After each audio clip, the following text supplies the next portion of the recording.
So, yeah, let's go ahead and get started. How was everybody's weekend? So good. We got an extra hour of sleep. Oh, you did? Yeah, much needed. Oh, that's nice. Yes, we did. Yes, we did. I walked around my house in a total fog yesterday. I'm not quite sure why. I think this time change is, I'm getting old. It's getting to me or something. Anyway, hopefully everybody had a really nice rest this weekend. You're able to kind of have some renewal. Along with reading the one piece of paper that we handed out on Friday that talked about a little bit about cerebral autoregulation. But before we get into that, what questions do you have from Friday? What are questions about life? I've been around this earth and I'm a mother, so I can answer anything. What questions do you guys have about Friday's discussion?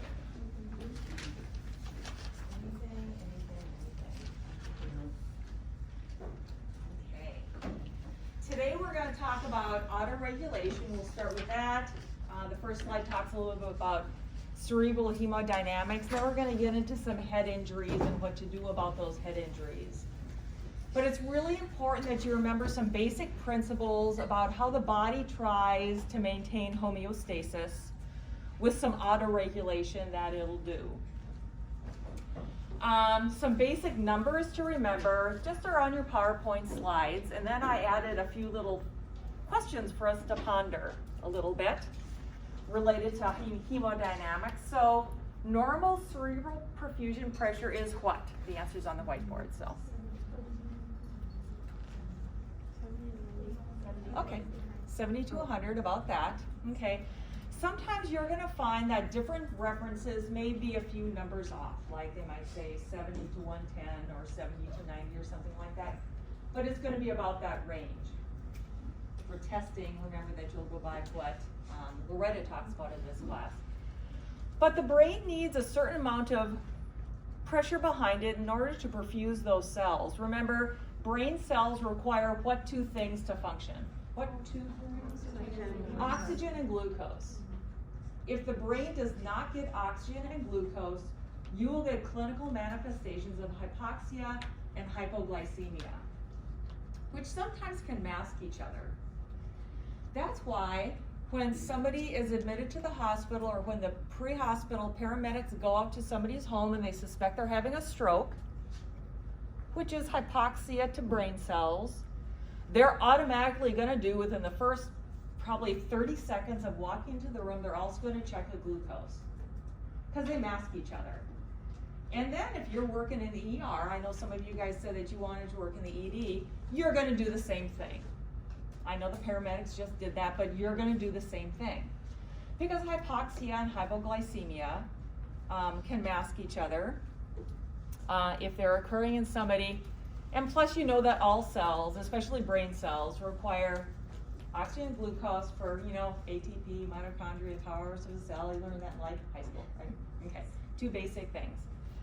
So we need to have that perfusion pressure behind all the pressure that's in our body in order to get oxygen and glucose to our cells. So about 70 to 100, something like that. Okay. What's the minimum mean arterial pressure that's needed to perfuse your brain? 66. Yeah, 60 to 65. It depends on the minimum is 60. Okay. You need to remember these basic factoids when you're taking care of the folks that you're taking care of. Remember we talked a little bit about permissive hypertension? It was just a brief little discussion. What do you remember about that? It was a brief discussion in the context of a story. We allow it to maintain adequate perfusion pressure to the brain tissue if it's not adequate. Right, sometimes, and this happened to my mom, okay? As I said, I know I'm gonna die of a stroke. It's hereditary. So if somebody has a stroke, okay, we're gonna talk about stroke in a little bit, there is a blockage, there's some ischemia in the head and there's some swelling. Blood pressure is gonna go up, we'll do some math a little bit. So for maybe 24 hours or so, until the swelling naturally goes down, the physician's going to be okay with a little bit of a higher blood pressure to compensate to make sure that we actually have good cerebral perfusion pressure. Because if intracranial pressure goes up, the map has to go up as well to maintain perfusion. It's all about perfusion and maintaining normal numbers, okay? So sometimes you're gonna have to manipulate those numbers. Sometimes you're gonna have to manipulate those numbers with medications, positioning, things like that in order to maintain that cerebral perfusion pressure.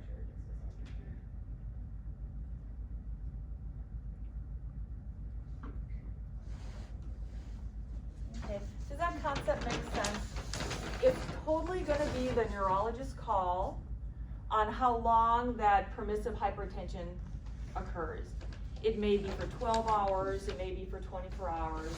It depends on how the patient is progressing. It's not your judgment, it's the neurologist's judgment because they are ultimately the person responsible for the wellness of that patient. What's normal intracranial pressure range? What do you remember? 0 to 15. 0 to 15. Some references may say 5. So 0 to 15, 5 to 15, something like that. Again, you have to remember these numbers. And then some basic principles that we're going to talk about that were also on your handout. So we have to do math sometimes. I hate math. All nurses hate math. How many people love math? Yay, because, okay, people who don't like math, bond with those people. Because they're going to be your buddies throughout the rest of your life. I married an engineer, so there you go. You're going to bond with the person who compliments you the most. So we'll start with these practice ones, and then we've got a couple of problems up here. So if you have somebody with a MAP of 78, and their intracranial pressure is 5, everything's pretty much normal there, what is their cerebral perfusion pressure? 73. 73, that's easy math, right? Shoot, I can even do that. Yay. Okay, so you have a map, somebody with 78. Their intracranial pressure is a little bit on the higher side. Now what is their cerebral perfusion pressure? 63. 63, is that gonna be okay? Get in low. Low. It's a little bit on the low side, you know, because remember, what is normal cerebral perfusion pressure supposed to be? 70 to 110, so maybe a little bit low. What kind of clinical manifestations, because this is what you do as nurses, okay? You notice things. That's all you do all day long, which is really important. You notice stuff. As you get more experience in nursing, you're gonna notice more nuances that will concern you. As a novice, you might not think something is important, but once you start noticing patterns, and you'll just notice things more, and it'll take less noticing to increase your concern, if that makes sense. So what are the clinical manifestations of somebody with a cerebral perfusion pressure of 63? Confusion. Confusion, good. Decreased level of consciousness. Perhaps some irritability. Does this have to do with the pupils? Well, it depends on if there's herniation. Now remember, the pupillary stuff is going to happen more with a herniation. Pupillary, that's an excellent question. That's an excellent comment. Because remember, when you get the pupillary changes, it's not so much the hypoxia, it's the actual physical damage of herniating tissue, putting pressure on the third cranial nerve. That's when you start getting those pupillary changes. I have always been a very visual learner. That's why I like to look at pictures. I learn by simulation, simulation. I learn by pictures, and I learn by drawing myself little diagrams and stuff. So when I picture herniation, I actually do picture little crushing of those cranial nerves at the tentorial plate. So I know that the third cranial nerve is going to get herniated. I also know that probably the first one will, so person may have some olfactory, like, oh, I smell, if they're awake to say something. And eye muscle, inability to track when you're moving about the room. So you can picture that kind of damage taking place. The herniation continues, goes down through the tentorial plate, and actually puts pressure on the brainstem, which then may impact respiratory pattern, respiratory rate, and heart rate. So if you're a visual learner, actually I think like most nurses are visual learners. I read in a study someplace do that. Draw yourself pictures, and it really helps with patho. So we have somebody who may having some decreased level of consciousness a little bit here. For our second one, this one, the person's bless you, pretty normal.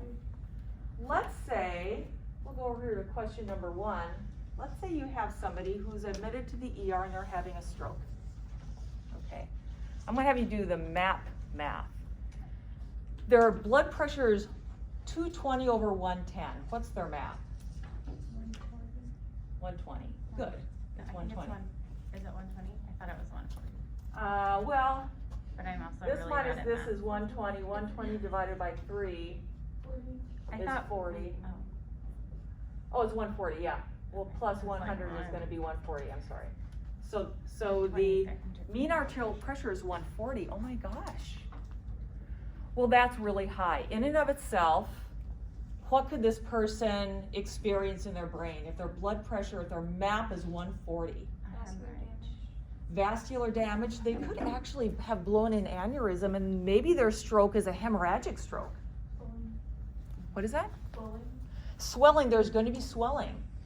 When somebody has a hemorrhagic stroke, they're bleeding into their brain. We'll see some pictures up here in a little bit, and there will be swelling. There will be the inflammatory response going on, and they will be experiencing increased intracranial pressure. So let's say their intracranial pressure is 20, it's going up a little bit. So now what's their cerebral perfusion pressure? 120. What's normal cerebral perfusion pressure again? 70 to 100. So now what the physician is probably going to want to do is lower something. They're in the ER right now. It's not like we can suck that hematoma out. We have to get a CT. We have to do a lot of diagnostics. So what is one number, one of these two numbers that we maybe can manipulate a little bit here in the emergency room? The MAP. You could start by manipulating the blood pressure. What is that? You could start by manipulating the blood pressure. That's exactly right.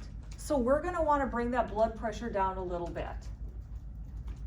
Remind me, you guys have had farm? Oh, No. Okay. Good. There are medications that can bring down blood pressure relatively quickly, and that's what you would be giving that person. But we don't want to take the blood pressure down too quickly because we still want to maintain cerebral perfusion pressure. So the physician might say, in this acute period of time, I want that MAP to be 110. It's a little bit high, but I need to have perfusion still going to the brain. It's the physician's call. But it's important that as a nurse, you understand the principles behind that decision. So I need to know what you're thinking about that. What questions you have about that principle. As the swelling goes down, the blood pressure will have to go down because we don't want to cause another stroke. So it's a little, if they're going to go to the ICU, it's going to be a little game of numbers. So you need to understand how these numbers all work together with autoregulation.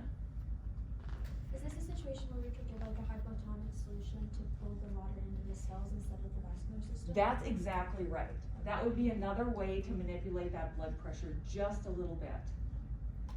In a few slides, and we mentioned last week, we're also going to talk about some position changes. How do you want to position the patient?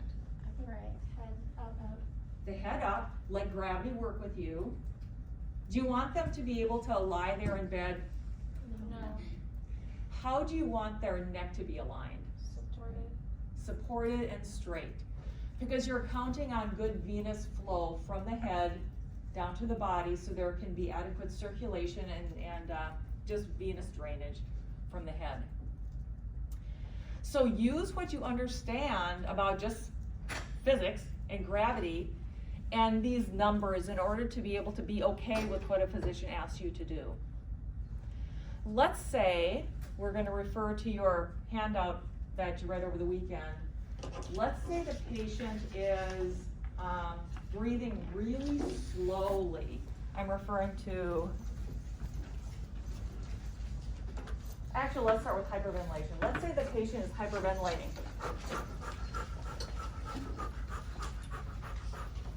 What is that doing to pH balance? Let's start with that. That's my first selection here. What is hyperventilating doing to the pH? Are you more acidotic or alkalotic? Alkalotic. So, if we're more alkalotic, what's that doing to blood vessel size in the brain? Vasodilation or vasoconstriction? Good. Say it loudly. Constriction. Good. It's causing vasoconstriction. Alkalosis causes vasoconstriction. They're doing that a lot. Do you want the patient to be hyperventilating? No. No. Why? Because what's that doing? Increasing the oxygen. It's decreasing the amount of oxygen and glucose that gets to their brain. Okay? It may decrease the pressure that's up there. They're also not getting that much oxygen and glucose. So we want to try and help them maintain normal respiratory status. What if they're hypoventilating? Are they acidotic? Or if they're hypoventilating, is that going to cause more chances of acidosis or alkalosis? Acidosis. Acidosis. Why? Because they're not breathing out the CO2 as rapidly. Right. They're retaining a little bit of CO2. I'm going to change colors here. I'm going to change it to orange. So hypoventilating is causing more acidosis. That's not very. I'll make it more different. Brown. It's too small. Anyway, that's brown. So if the patient is more acidotic, what's that doing to the size of their blood vessels? Vasodilating. So what is that doing to their intracranial pressure in their head? Decrease. Well, actually, there's more blood perfusing up there, so it's actually increasing it a little bit because there's more blood volume up there. Remember the idea of Monroe, Kelly? The three things are brain tissue, cerebral spinal fluid, and the amount of blood that's up there. So dilation will cause more blood to be up there, and that will increase intracranial pressure. So, I mean, I teach an advanced cardiac life support class off with another company. There's a respiratory therapist in the class who said when a patient is recovering from the cardiac arrest, they're not breathing anymore, she said, well, we always hyperventilate them because we know the patient's going to be acidotic because they haven't been perfusing tissue very well, so we just hyperventilate them. And I said, well, while that may make them breathe off their CO2, remember we want to maintain neurological intactness. If we hyperventilate them, I said to the respiratory therapist, what's that doing to blood vessel size in their head? Yeah, it's making it smaller, so they're not perfusing to their brain tissue. And does that maintain neurological intactness? And she looked at me like, oh. But my physician always says that we're supposed to do that. Educate your physician. That was something that was discussed maybe a decade ago, and sometimes people are a little bit lingering in new theory and stuff like that. And yeah, we did do that a decade ago. But it's more important to maintain normal status, maintain perfusion, maintain normal respiratory rate, if they need to have a sedative to slow them down, or put them on a ventilator to speed them up. Respiratory rate is very important to maintain in normality. Not too fast and not too slow, because that screws around their acid-base balance in their body. And that will affect the size of the blood vessels in their body, systemically, and in their head. How do you feel about that? Feel okay? It's some basic principles. Sometimes, yeah, you have to memorize it. Once you understand those basic principles of control, that will help you determine if the intervention that the physician asks you to do is safe or not. I'm going to tell you, and I imagine that Loretta has said this as well. Physicians, especially working in a teaching hospital, Sometimes they can get really tired, and sometimes they don't make the best judgment call. Healthcare is a team sport. We protect each other. I was talking with a friend of mine, and I was saying, yeah, when I was in a teaching hospital type of environment, I had the mental model of, I need to protect my interns. I need to keep them safe so they can keep their patients safe. I'm here for 8 or 12 hours in a day. Sometimes they're here for 2 days in a row with little sleep. I am my doc's safety. I am my patient's safety. And I refuse to do things that physicians have asked me to because it was unsafe and it was simply wrong. And be confident, know this material well enough to question it if you don't understand it. Ask them, so tell me more about what you're thinking, I don't quite understand. Be okay with that, and simply refuse if it's wrong. And it's okay. Yeah. Why is it turning off? We'll do that last time. Probably because I didn't turn the slide.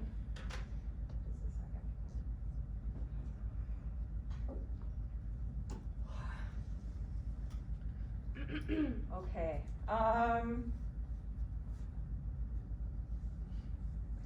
If somebody is systemically hypoxic, so they have systemic hypoxemia going on, there's a couple of things going on in the body in order for the body to protect itself and to do a little bit of shunting and to maintain oxygenation to vital organs like the heart, the lungs, the kidneys, the liver.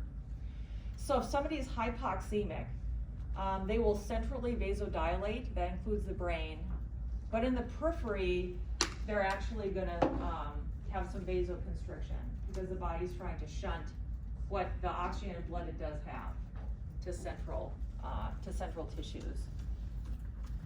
I think that's it. What questions do you have on this slide or the whiteboard? Yes, ma'am. Can you walk through the image that's on the slide? Okay, thank you for asking that. Now, this image, this is neuro ICU image because these are different pressure monitors in the head. Those little pressure monitors will be placed depending on the physiological dysfunction that's going on in the person, okay? If somebody has an epidural hematoma or swelling, a bleed in the epidural space, they're gonna go in surgically and remove that clot, but they may put a different kind of pressure monitor in the tissues. A ventriculostomy is a pressure monitor that's actually placed in the ventricle. It's measuring the level of cerebral spinal fluid that's in the brain and circulating throughout the spine. Intraparenchymal is just within the tissue, within the brain tissue itself. And then subdural is just, they call it a bolt, and it's just right outside the brain tissue. It's not going into the tissue itself. It's measuring the pressure outside that cerebral space. So there are just different kinds of pressure monitors. And you know what? This day and age, we're able to get more and more non-invasive pressure monitors as well. Back in the 80s and 90s in the ICU, it seems like things are running fads. In the 80s and 90s in the ICU, if you got into the ICU, you always bought yourself a swan. And that's not the bird. It's a hemodynamic catheter that's put into a central vein and it's measuring pressures in your heart. If you're septic or have heart failure, significant heart failure. This day and age though, there is a pressure monitor called, it's an animal too. It's not Impala, that's a ventricular assist device. Cheetah, I got it, cheetah. It's a cheetah. It's a non-invasive hemodynamic monitoring system. Swans, the ones that went in the vein, fell out of favor in the mid-90s because of the potential for having a catheter-associated infection and somebody dying of sepsis. So, anyone want to go into the ICU? It's fun. I had a good time.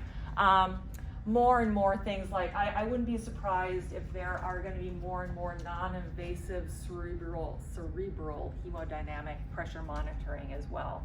It's amazing. Pretty soon it'll be like Star Trek. You know, you put the thing on their head and fix the epidural bleed. Just like in Star Trek 4, Voyage Home, the whale one. Does anybody know that one? That's my favorite. I'm a Spock fan. Okay. Questions on that slide? Yes, ma'am. I've heard that sometimes with the stroke they'll like relieve pressure in the brain or like opening up like the skull. Yes. And is that because there's so much pressure above in the supracranial space, or like why is that? Well, we're going to see a slide in a little bit. They're probably evacuating a clot. Okay. Yeah, we're going to see a slide in a little bit. Okay. Yeah. Thank you. Yep. Which moves us to this slide right here with CVA, cerebral vascular accident. Oh my Lord. Time goes way too fast. A stroke. You can have a couple kinds of strokes. Okay. You can have a stroke caused by what's one thing that can cause a stroke? A clot. Yes. And the other thing is an aneurysm, a bleed. So you can have a couple different kinds of strokes. Strokes are victims of strokes are getting younger and younger and younger as time has progressed. We usually just kind of stereotypically say, yeah, you know, somebody in their 70s and 80s gonna have a stroke. A good friend of mine, she's a nurse practitioner and she specializes in the stroke care, and let me tell you something, when I have my stroke, she's taking care of me because she's awesome. She says that younger and younger folks in their 20s, 30s, and 40s are getting strokes. Why do you suppose that might be so? What's happening in the population? What is that? Obesity can have something to do with it. The fact that obesity is highly correlated with bad blood vessels that may have plaque. Yes, that could be. That's not the number one, but I agree that obesity and yes. Sedentary goes along with that obesity thing. Oh, hey, we're in patho. Stress. Which also correlates with damage to blood vessels. Sedentary representation? That correlates with the diet and the sedentary and stress. There's an activity that some people do when they're under stress. Smoking? We're getting to drugs. Smoking. Meth. Coke.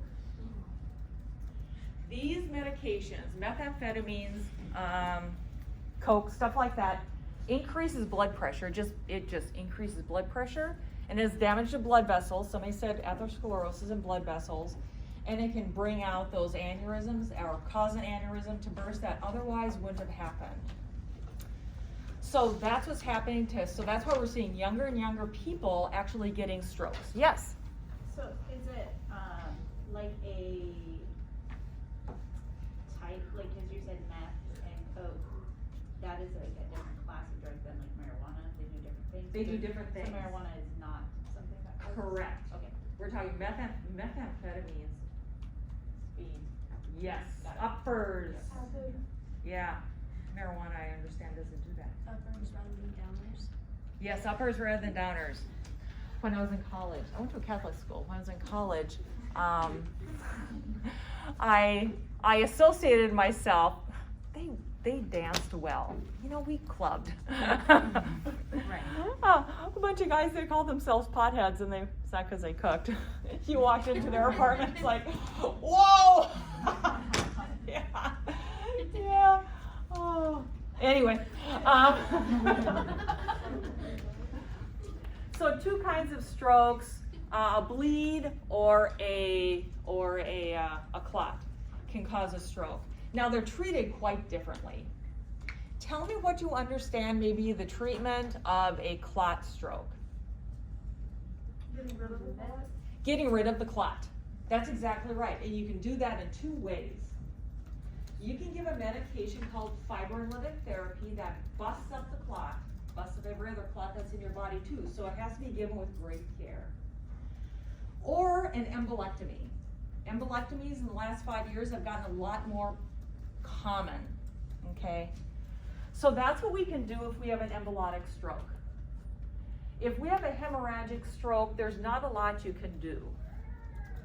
The bleeding is happening. An embolotic stroke, we can break up that clot and we can, or take out that embolus and free the flowing blood to go to the tissue, so now it's not ischemic anymore. But the bleed, you can't do that. So bleeds usually have a poorer outcome than embolotic strokes. Hemorrhagic strokes are usually caused by chronic hypertension. Chronic hypertension can also cause ischemic strokes as well, just because of the damage it does to blood vessels. Narrowing the blood vessel and clotting it off, and then maybe a little bit of plaque flows off, like aortic arch goes up through your carotids and causes a clot or clot stroke that way. Ruptured aneurysm, too much anticoagulant. I once take care of a gal. She's in the coronary care unit.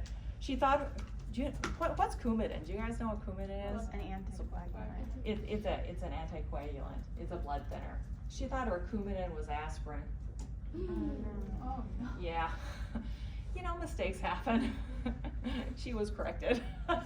She was taken care of and corrected. But hemorrhagic stroke and the embolotic stroke. Either way it goes, there's going to be tissue damage and there's going to be swelling, no matter what kind of stroke. But if somebody comes into the ED and they're having a CVA, the first kind of test that we need to do is to determine what? What type of stroke it is? Exactly, what kind of stroke it is, because what kind of stroke it is determines the care that we give. Do we want to give an anticoagulant or a clot buster to a hemorrhagic stroke? No! Good, the answer is no! Enthusiastically no. So classically what has to happen when we're taking care of somebody with a stroke, we don't know what kind, is within about 15 or 20 minutes of them getting to the door of the ED, they have to be at CT. Because there's only a given period of time, it's like 3 to 4.5 hours, depending on the patient, that they can get the clot buster. And if the clot buster doesn't work, then they're probably going to go off to fluoroscopy and do an embolectomy. But a hemorrhagic stroke, you know, you're obviously not going to have a clot buster. So time is really precious when folks come into the ED with a stroke. And the longer they have ischemia to tissues, whether it's because of the bleed or because of the clot, they will experience some edema. And so we worry about increasing intracranial pressure. We worry about these principles over here. And that's why the physician, when the patient comes in with a blood pressure of 220 over 100, and the physician may be estimating, because we don't have a bolt in their head, but the physician may be estimating, you know, I know this is what's happening, I know the situation, I'm thinking that their intracranial pressure might be about 20 right now. We want to maintain that blood pressure a little bit lower, so let's do such and such. Maybe we'll try mannitol, which is just an osmotic diuretic. Maybe we'll try to play around with some different kinds of fluids to manipulate that fluid shift. But it's all about maintaining that cerebral perfusion pressure given the clinical situation. What are your thoughts about that? Ask anything. Yes, sir. So the clot busting drug, I heard that it's already been administered like once. The second time may not be able to happen. Depends on the time frame.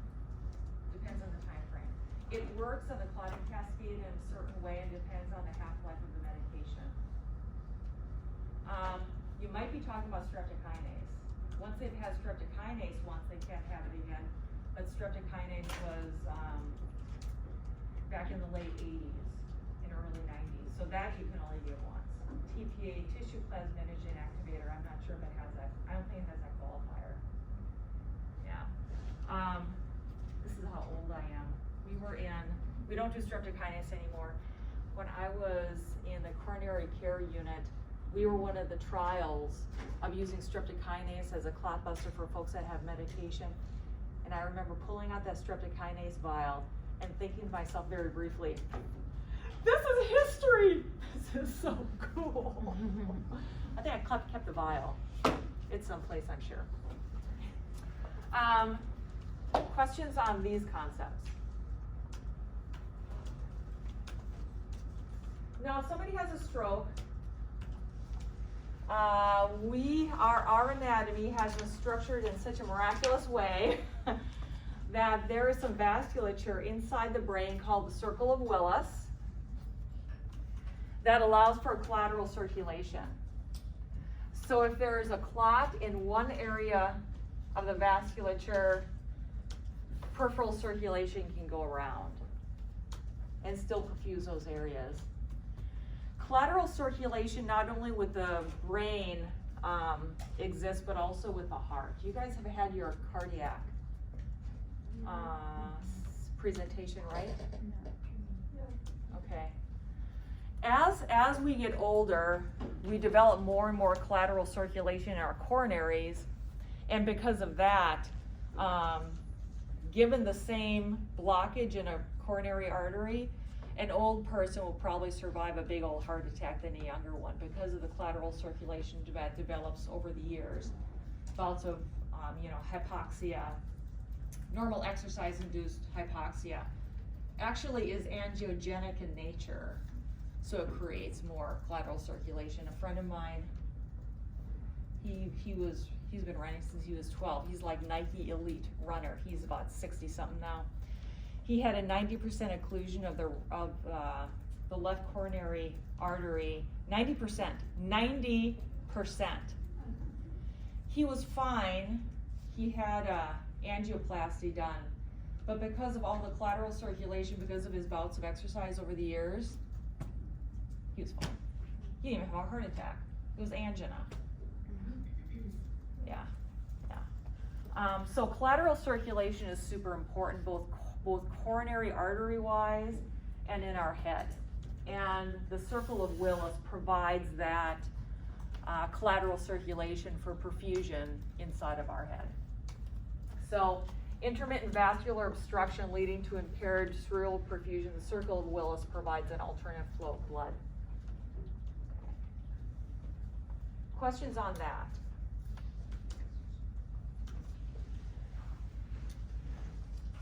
Now, traumatic brain injury, I want to make sure I'm taking up all the things that I wanted to talk about.